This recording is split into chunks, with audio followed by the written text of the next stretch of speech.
화면에 꽃이 보이고 있죠. 무슨 꽃인지 혹시 아시겠습니까?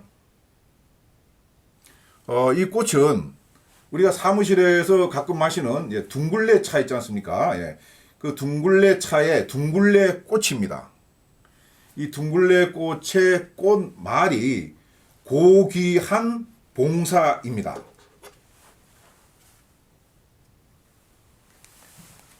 고귀한 봉사. 여러분들이야말로 위국 헌신 군인 본분이라는 마음 자세를 갖고 항상 대한민국의 안위를 위해서 노심초사 고민하면서 노력을 하고 있죠. 이와 같은 여러분의 노고에 진심으로 감사를 드립니다. 저는 2016년도에 전역한 예비역 소장 고성균입니다. 정식으로 인사를 드리겠습니다. 모처럼 거수경례 저도 한번 해보겠습니다. 반갑습니다. 저는 전역하기 전에 육군 사관학교장, 육군 훈련소장,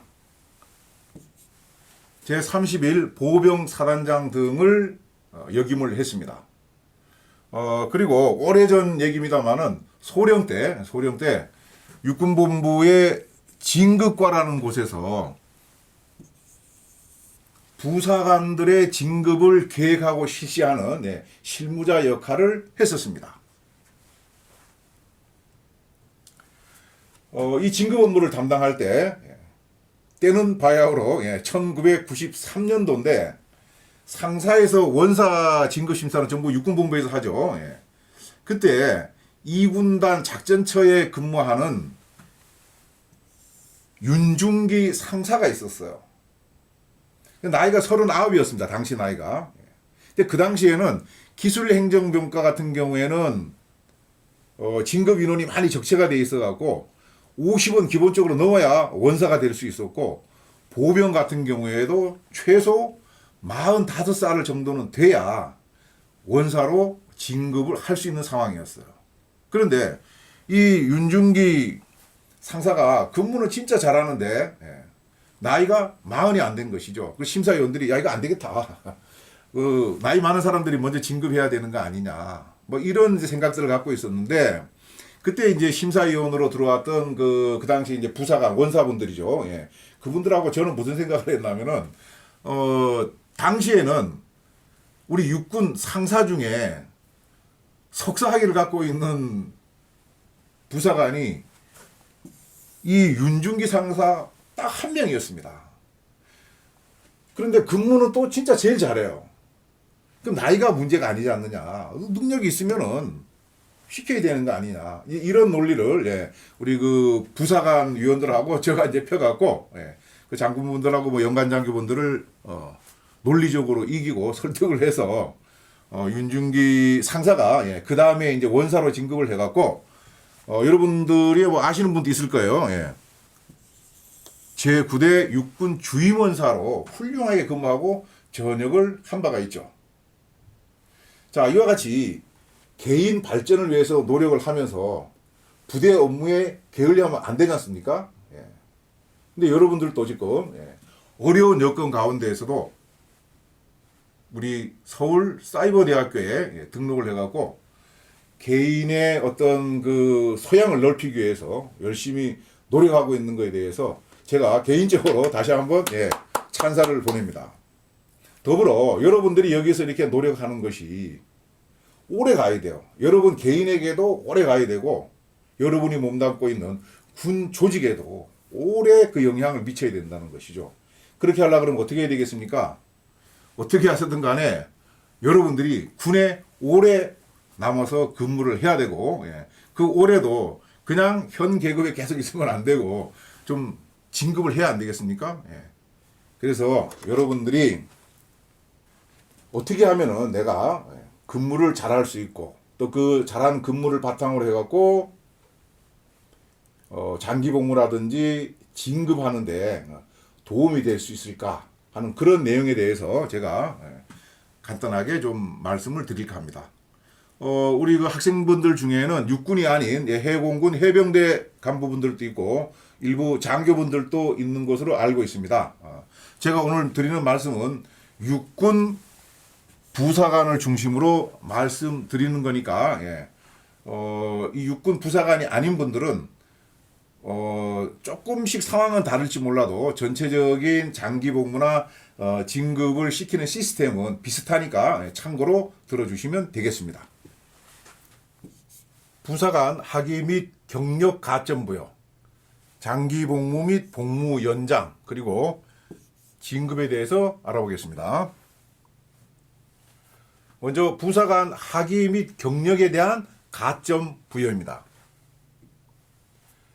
이 가점을 부여한 배경을 보면은 학위 가점의 경우에는 부사관의 직무 전문성 향상과 자기개발 동기부여를 위해서 전문학사 이상의 학위를 취득하면은, 중요한 것은 학위 취득이죠. 학위 취득.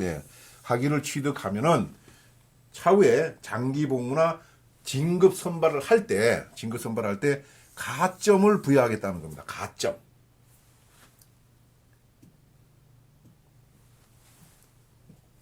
자, 그러면 가점을 얼만큼 부여하겠다는 것인가? 육군의 경우를 말씀드리면은 장기 복무 및 진급 선발 평가 요새 총합이 100점입니다. 100점. 이 100점 외에, 중요한 것은 외라는 것이죠. 외. 100점 외에 1 내지 1.5점을 부여하겠다는 것이죠. 그래서 여러분들이 우리 학교를 졸업하고 학사 학위를 취득하게 되면은 총점이 최고 101.5점이 된다는 것이죠.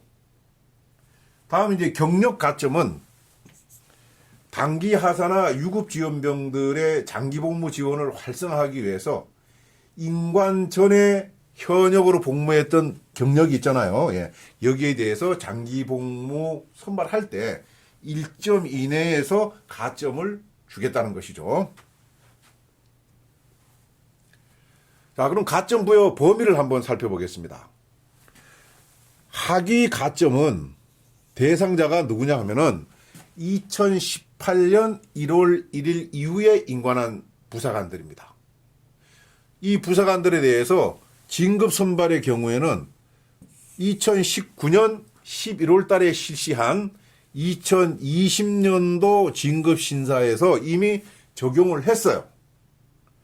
장기 복무 선발은 2018년도에 임관한 인원들이 2022년이 되면은 장기 복무 선발 대상이 되지 않습니까? 그때부터 적용을 한다는 것이죠. 그럼 경력 가점은 2020년 1월 1일 이후에 임관한 부사관들에 대해서 진급 심사를 할 때는 적용하지 않고 이들이 장기 복무 선발 대상이 되는 2024년부터 적용을 하겠다는 것이죠. 그다음 제일 중요한 것. 그럼 학위별로 가점을 몇 점을 준다는 것인가? 그런데 여건이 안 돼 갖고 학위를 갖지 못하는 부사관도 있지 않습니까? 이럴 경우에 학위가 없을 경우에는 기본 점수 0.5점을 주는 것이죠.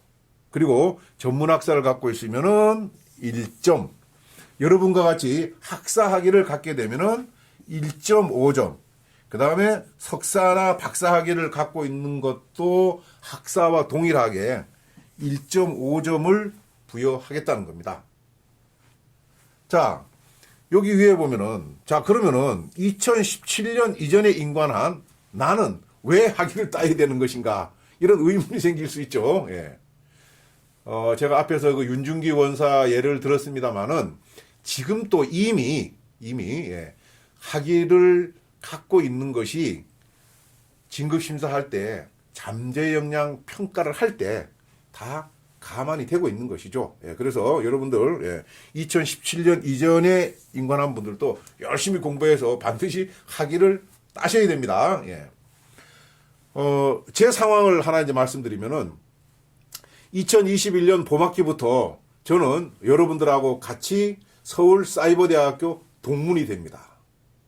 제가 평상시 이 성악에 좀 관심이 있어갖고 고민하고 있던 차에 이번에 이 강의를 준비하면서 우리 서울사이버대학교를 보니까 아주 훌륭해요.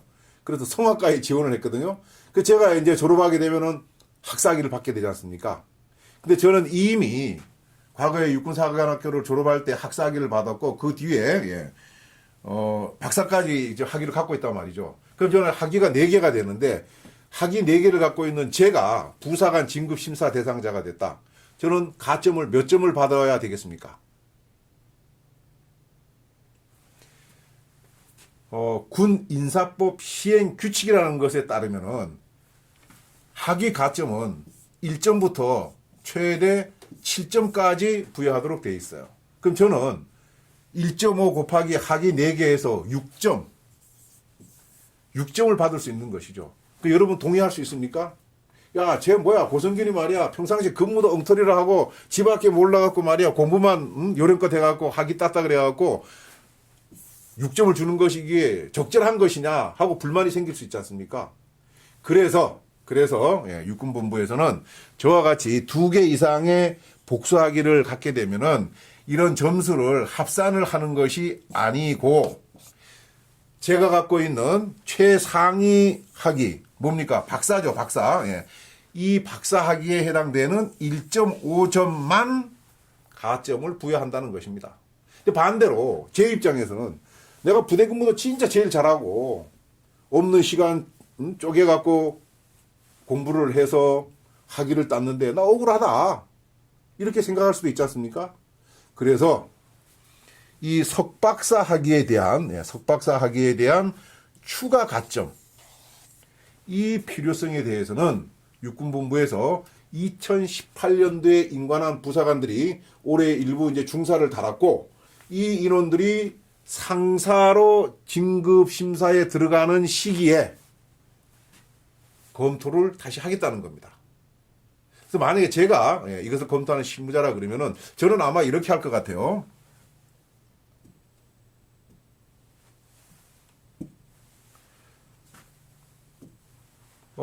학사학위는 지금 1.5점을 그대로 부여를 하고 석사에 대해서는 그래 너도 근무를 잘했다는 전제하에 학위를 따느라고 나름대로 고생했으니까 1.7점.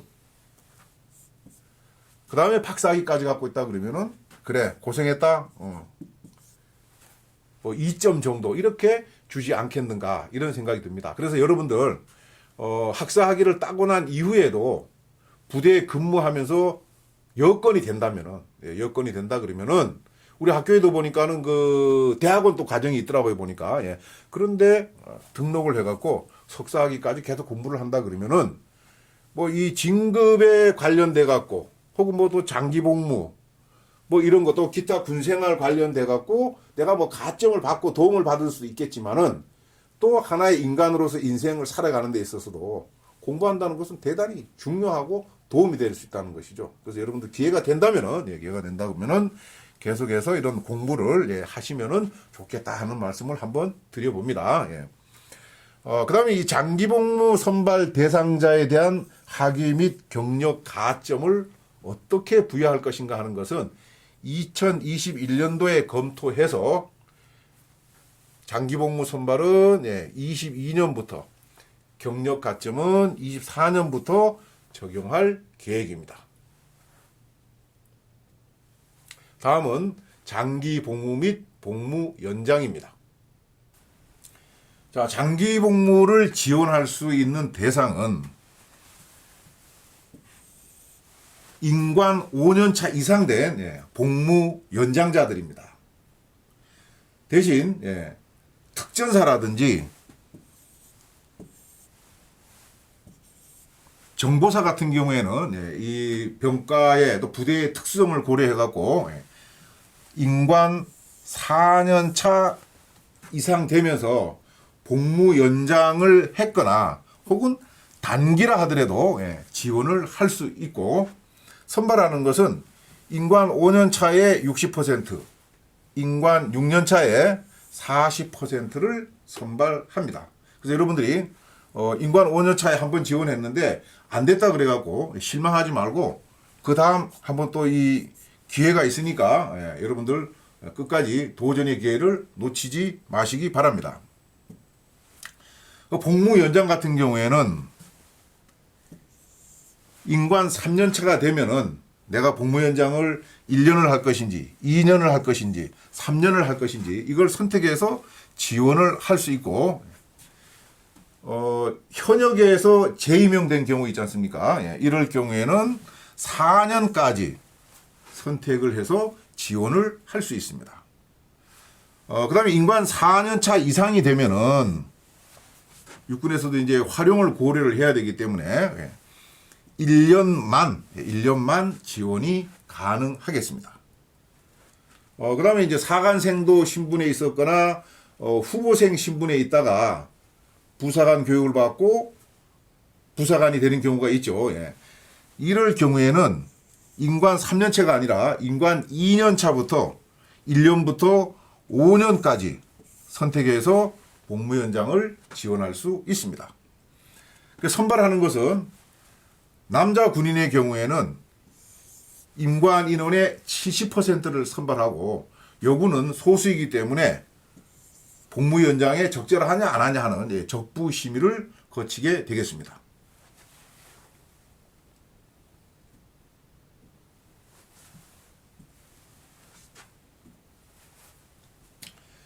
자, 그러면은 뭘 갖고 너는 장기 복무가 되고 너는 안 된다고 결정을 하는 것이냐? 이제 평가 요소가 있다는 것이죠. 그 평가 요소는 여러분들이 뭐 가끔 듣는 단어들이지 않습니까? 근무 평정으로부터 뭐 교육 성적, 잠재 역량 평가, 그다음에 뭐 질적 평가 이런 걸 갖고 이제 서로 이제 비교를 하게 되는 겁니다. 이걸 간단히 몇 가지만 설명을 드릴 것 같으면은 장기 복무 같은 경우에는 근무 평정이 전체 100점 중에 이제 35점이 할당이 된다는 것이죠. 그다음에 이제 교육 성적부터 해서 들어가게 되는데 이 부대 추천이라는 것은 우리가 소위 이제 그 지휘 추천을 받는다 그러지 않습니까? 이 부대에서 내가 소속된 대대나 연대 혹은 어떤 직할 부대에서 내가 상급자로부터 어느 정도 인정을 받고 있느냐, 상이냐, 중상이냐 이렇게 막 얘기를 하죠. 그 추천 받는 것이 총 100점 중에 15점이 들어간다는 겁니다. 대단히 중요한 겁니다, 이것은. 그래서 우리는 어떻게 해야 되겠습니까? 평상시에 내 상관에게 충성을 다해야 되는 겁니다. 그 다음 여기에 이제 이 부대 평가라는 게 있는데, 부대 평가라는 것은 부대가 무슨 ATT나 뭐 RCT 이런 평가를 받는 것을 이야기하는 것이 아니고, 여러분이 소속되어 있는 대대나 뭐 연대, 거기에 대대장이나 연대장, 이분들이 여러분 개개인을, 고성균이가 이번에 복무 연장 하려고 그런다 이거지. 그래, 고성균이는 어떠한 사람이라는 걸 평가를 하는 겁니다. 근무 평정 외에 평가를 해서 그것을 이제 제출을 하게 되는 것이죠. 대단히 중요한 겁니다. 그것이. 그 다음에 이제 체력 검정, 면접 평가. 면접은 이제 장기 복무를 심사를 통상 보병 같은 경우에는 뭐 사단급에서 한다 그러면은 사단의 뭐 참모나 보좌관들로 구성이 돼 갖고 여러분을 이제 면접을 하게 되는 것이죠. 이 잠재 역량과 질적 평가는 뒤에서 제가 다시 이제 설명을 드리겠습니다. 근데 복무 연장의 경우에는 근무 평정이 40점이 이제 할당이 돼 갖고 상당히 비중이 높죠. 왜 그러냐면은 이 복무 연장 같은 경우에는 장기 복무 하려 그러는 사람들 보다가 근무를 좀 적게 했기 때문에 어떤 뭐 이 상훈이라든지 이런 걸 갖고 비교 평가하기가 쉽지가 않거든요. 그러다 보니까 근무 평정을 점수를 좀 많이 주고 그 다음에 여기서 중요한 것은 부대 평가입니다. 부대 평가. 아까 이제 장기 복무할 때는 5점이었는데 복무 연장 심의할 때는 25점이 할당되어 있어요. 이 부대 평가 누가 한다 그랬습니까? 내가 지금 현재 하사다. 그러면 대부분 여러분은 대대급에 근무하지 않습니까? 대대장이 평가하는 거예요. 그래서 여러분은 중대장한테 대대장한테 충성을 다해야 이 평가를 받을 수 있는 것이죠. 이 부대 평가는 상대 평가가 아니고 절대 평가거든요. 절대 평가. 그러니까 내가 열심히 잘하면은 내가 선임이냐 후임이냐 관계없이 잘 받을 수 있는 것이죠. 그래서 이제 우리가 이 복무 연장을 하고 난 뒤에 장기 복무가 되지 않습니까? 그래서 복무 연장 심사를 하는 기간 동안에 제대로 된 사람들을 뽑아내기 위해서 배점을 높게 해놓은 것이죠.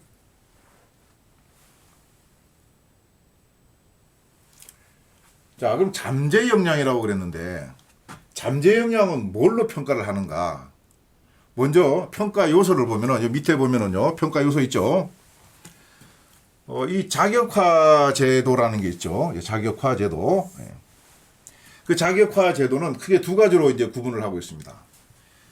직접적으로 전투 임무를 수행하는데 관련된 자격이 있고, 그 다음에 싸우는 건 아니지만 평상시 내가 직무를 수행하는데 필요한 475개의 자격을 갖추도록 공지를 해놨습니다. 그래서 이것 중에 이 전투 임무 수행 관련된 거는 예를 들어서 우리가 이제 그 육박전을 하려 그러면 잘 싸워야 되잖아요. 그래서 태권도 같은 경우에, 유도 같은 경우에, 검도, 특공무술 이 네 개 다른 건 안 되고 이 네 개의 경우에는 뭐 초단, 2단 이것은 자격이 안 들어가고 적어도 3단은 돼야 된다는 것이죠. 3단 이상. 근데 나는 태권도 1단이고 유도 1단이고 특공무술 1단, 도합 3단이다. 이건 안 됩니다. 태권도가 됐든 유도가 됐든 검도가 됐든 특공무술이 됐든 뭔가 하나의 3단 이상이 돼야 된다는 것이죠. 직무수행 관련된 거는 우리가 병과에 관계없이 공통적으로 필요한 기술이 있고 특정 병과에만 필요한 거 있겠죠. 예를 들어서 내가 보병인데 내가 무슨 뭐 한식 요리사 자격증을 갖고 있다. 이거는 썩 도움이 안 된다는 것이죠. 왜? 그거는 내가 보병 직무를 수행하는데 큰 관련성이 없죠. 그런데 내가 무슨 급양에 관련된 병참에 관련된 그런 쪽에 근무를 한다 그러면은 당연히 그런 조리 관련된 자격증은 도움이 되는 것입니다. 그래서 누가 뭘 자격증 딴다 그래갖고 무조건 딸 필요 없어. 이게 진짜 내 직무에 맞는 것인지 이것을 여러분들이 한번 확인을 해보고 필요한 곳에다 노력과 돈을 투자를 해야 되는 것이죠. 이 자격화 제도 외에 상장을 어느 정도 잘 수상을 했느냐 하는 것이 또 포함이 되어 있는데 상장은 안타깝습니다만은 대대장이나 연대장이 준 상장은 포함이 안 되고 그렇게 되면 너무 많아서 구분이 안 되니까 적어도 사단장이나 여단장 이상으로부터 받은 상장 이것은 이제 이 평가 요소에 들어간다는 것이죠. 그 다음 마지막에 이제 군 복무 경력이 있습니다. 뭐 장교가 됐든 부사관이 됐든 병이 됐든 이걸로 근무하고 전역하고 나서 부사관으로 재입대한 경우가 있죠. 여러분들 중에도 아마 뭐 꽤 여러 분 계실 겁니다. 그 다음에 이제 어떤 뭐 누가 육아휴직을 한다든지 뭐 아파갖고 휴직을 하게 되면은 그 자리를 이제 대신할 수 있도록 예비역으로부터 현역으로 재임명하는 경우가 또 가끔 있습니다. 이런 사람들은 군 복무 경력을 인정받게 된다는 것이죠. 그래서 이렇게 나와 있는 것들 중에 이거 네 가지 구분 없이 제시되어 있는 것 중에 3개 이상을 갖고 있게 되면은 5점 만점을 준다는 것이고 2개를 갖고 있으면은 4.75점. 하나도 없다. 기본 점수 4점을 준다는 겁니다. 그래서 이 페이지 같은 경우는 상당히 좀 중요한 페이지인데 여러분들이 중요하다 그래갖고 무조건 따지 말고 이게 진짜 필요한 것이고 도움이 되는 것인지를 잘 확인하시고 도전하시길 바랍니다. 다음은 이제 진급에 대해서 한번 말씀을 드리겠습니다.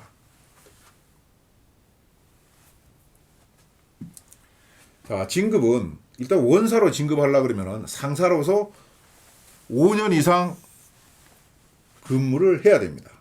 그리고 상사에서 원사는 전 병과를 육군 본부에서 심사를 하게 되죠. 그 상사로 진급하려고 그러면은 중사로서 적어도 7년은 근무를 해야 되고 중사로 진급하려 그러면은 하사로서 적어도 2년은 근무를 해야 자격이 주어진다는 것이죠. 그래서 상사하고 중사 같은 경우에는 가능하면은 예하 부대에서 심사할 수 있도록 위임 심사를 하는데, 소위 이제 우리가 공석이라 그러는, 진급시켜야 될 숫자가 이제 부족한 병과가 있거든요. 이런 병과 같은 경우에는 어쩔 수 없이 육군 본부에서 심사를 하게 됩니다.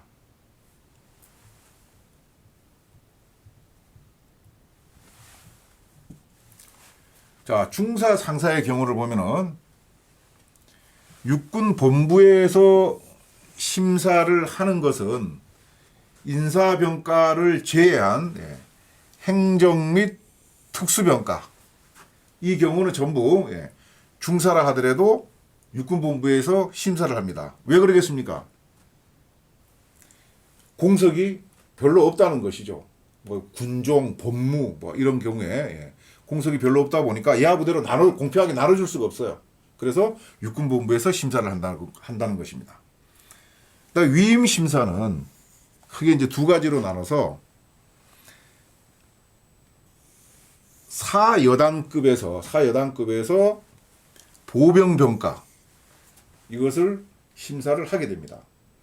진급 심사는 가장 좋은 것은 그 대상자들이 근무하는데 가장 가까이 있는 데서 심사하는 게 좋아요. 왜 그러겠어요? 가장 잘 관철하고 가장 잘 알고 있거든요. 그래서 보병 같은 경우에는 인원이 많다 보니까 사단급에다가 여단급에다가 공석을 나눠줘도 서로 경쟁이 되기 때문에 기본적으로 보병병과는 사여단급에서 심사를 하게 되고, 이 전투기술병과 중에서 공석이 적은 경우도 있거든요. 이럴 경우에 이것은 예하부대에 나눠줄 수 없으니까 이것은 미안하지만은 육군본부에서 또 심사를 하겠다 하는 것이죠. 그렇게 해서 일부 육군본부에서 심사를 하고, 그렇지 않은 나머지 전투기술병과는 지작사나 이작사 혹은 군단 사령부급으로 할당을 해줍니다. 공석을. 그렇게 하면은 지작사나 이작사 군단 사령부에서는 육본에서 자동으로 위임됐던 인사병과 이거 전부 하고, 그 다음에 전투기술병과 중에서 공석이 작아갖고 요거는 각 부대별로 알아서 선발하라 하고 할당해준 인원이 있겠죠. 그 인원들에 대해서 지작사하고 이작사 군단급에서 진급 심사를 하게 됩니다. 그런데 지작사나 이작사 군단급에서 심사를 하려고 보니까 이 공석이 좀 많다. 공석이 많다. 그러면 어떻게 하겠습니까? 이걸 우리가 전부 몰아서 하지 말고 사단이나 여단에다가 나눠져 갖고 더 정확히 알고 뽑을 수 있도록 하자. 이렇게 해서 일부를 또 작전사나 군단급에 위임을 하게 되는데, 이것도 많지는 않지만은 사단이나 여단에서 심사를 하게 된다는 것이죠.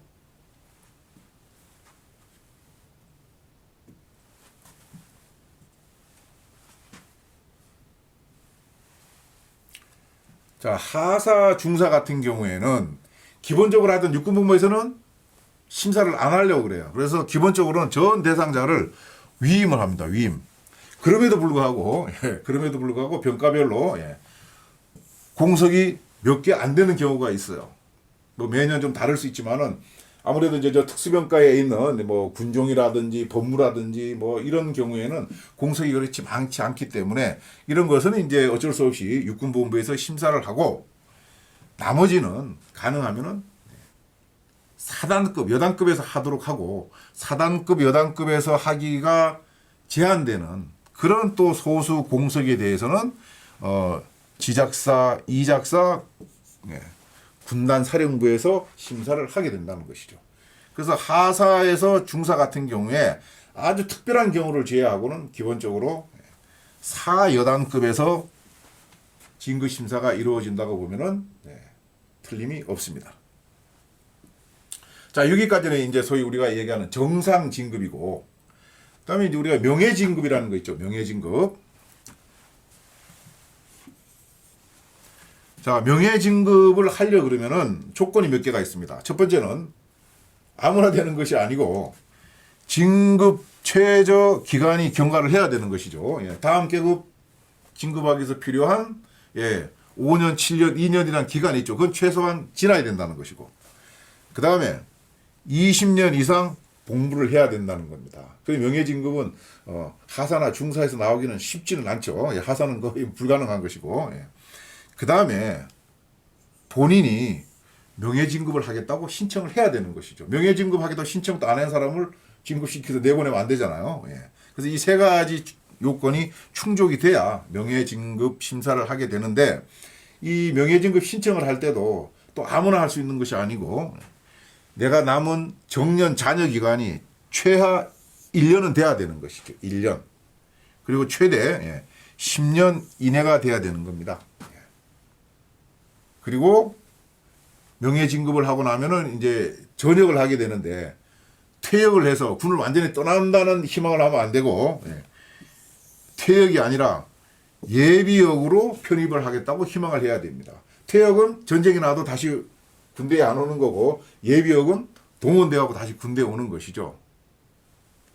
전부 다 퇴역을 한다 그러면은 우리가 전시에 인력을 적절히 유지할 수 없기 때문에 예비역 편입 희망자에 한해서 명예진급을 시키고 있습니다. 이 명예진급은 위임 심사가 없고 전후반기 전부 육군본부에서 통합해갖고 심사를 하게 되겠습니다.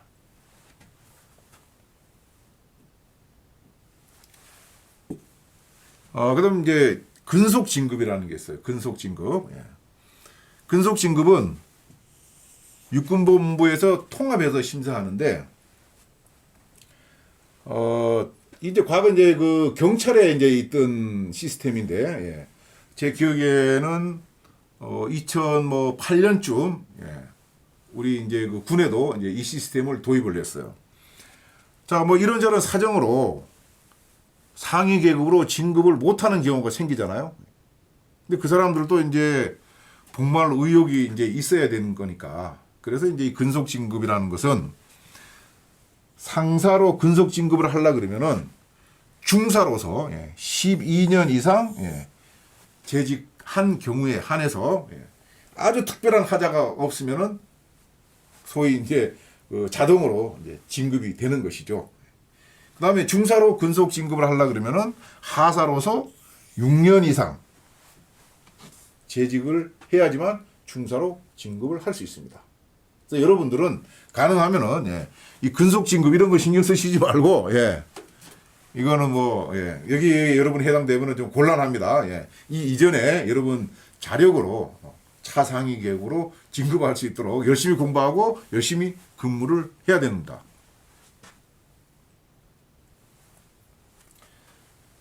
아까 앞에서 우리가 장기 복무, 복무 연장할 때도 평가 요소가 있었는데 진급할 때도 뭔가 비교할 요소가 있어야 되지 않습니까? 그 평가 요소는 장기 복무할 때하고 뭐 똑같은 것도 있고 좀 다른 것도 있는데 근무 평점 같은 거는 똑같이 다 있죠. 그 다음에 여기에 보면 이제 경력이 있습니다. 경력.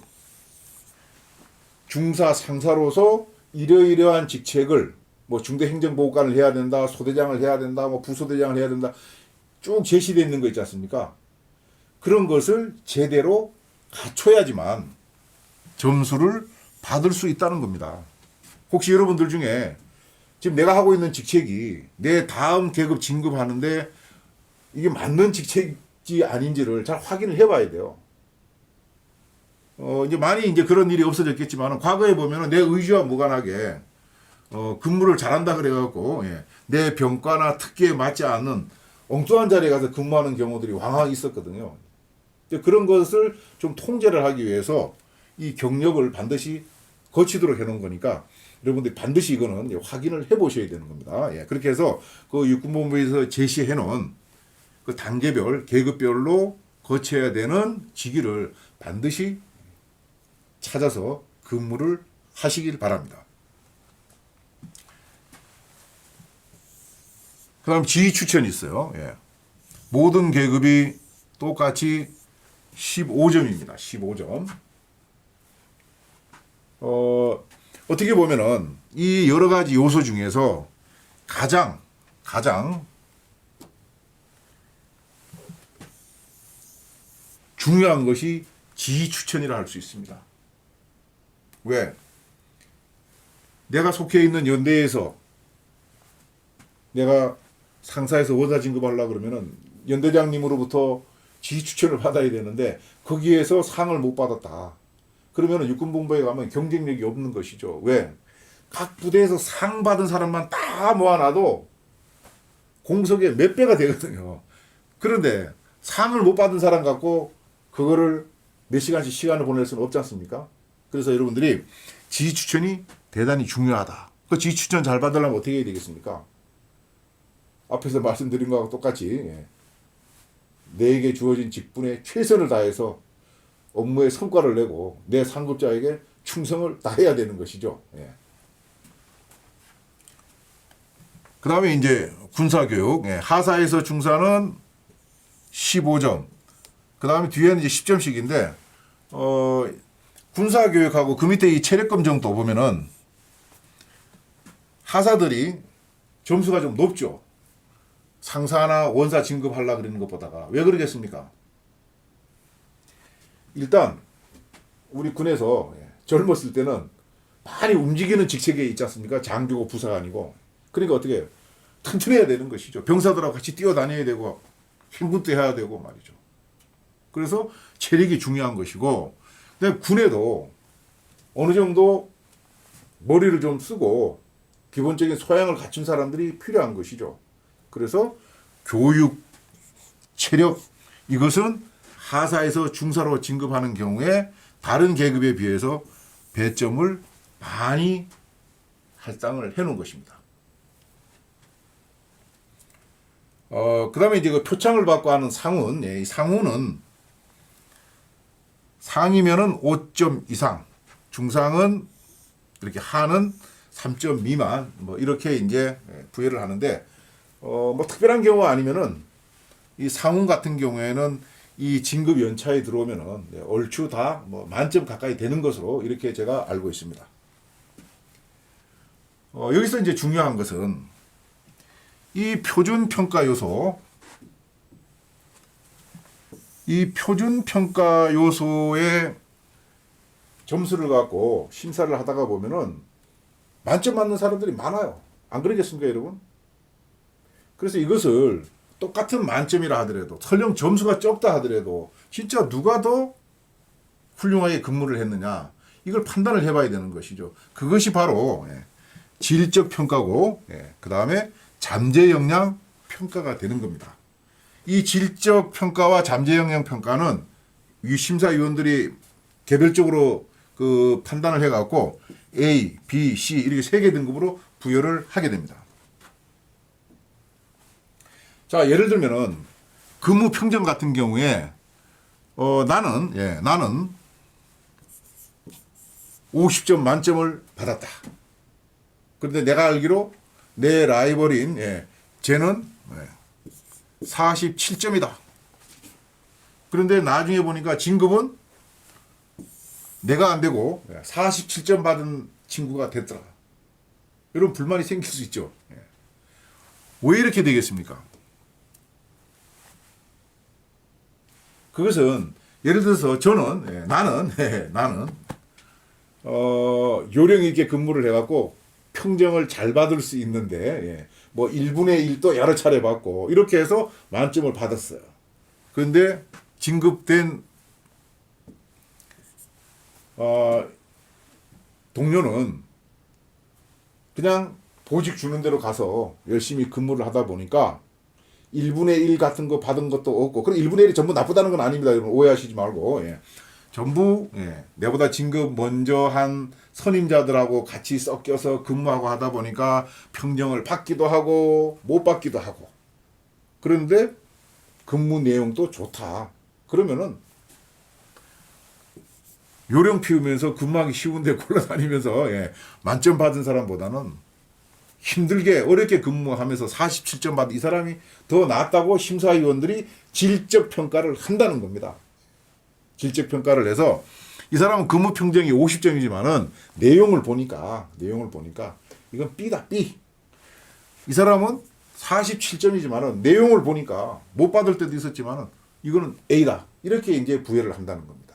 그래서 여러분들이 너무 평점을 잘 받겠다고 뭐 요리 빼고 저리 빼고 예. 그렇게 하실 필요 없어요. 예. 그런 것들을 다 심사위원들이 살펴본다는 것이죠.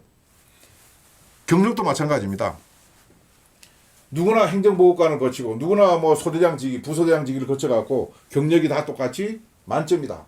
그럼 어떻게 할 겁니까? 비교를 해서 누군가 뽑아내야 되잖아요. 그때 뽑아낼 때 이 사람은 자기가 기본적으로 해야 될 직책을 다 거치고 같은 뭐 동급 부대가 됐든 아니면 상급 부대가 됐든 뭔가 좀 잘한다 그래서 선택이 돼갖고 가서 근무를 한 경력이 있다. 이렇게 되면은 그 사람이 질적으로 더 우수한 평가를 받는다는 겁니다. 지휘 추천도 마찬가지죠. 똑같이 1번을 받았는데 어떤 사람은 내보다가 다 후임질이 있는 데서 1번을 받는 사람이 있을 수 있고 어떤 사람은 내보다 후임도 있고 내보다 선임이 있는데도 불구하고 거기에서 내가 1번을 받을 수도 있잖아요. 이렇게 되면은 같은 1번이지만은 선임자가 있는데도 불구하고 1번을 받은 사람을 심사위원들이 더 훌륭하게 평가할 수밖에 없다는 것입니다. 이런 것이 소위 질적 평가라는 것이죠. 또 잠재 역량 평가 이런 데는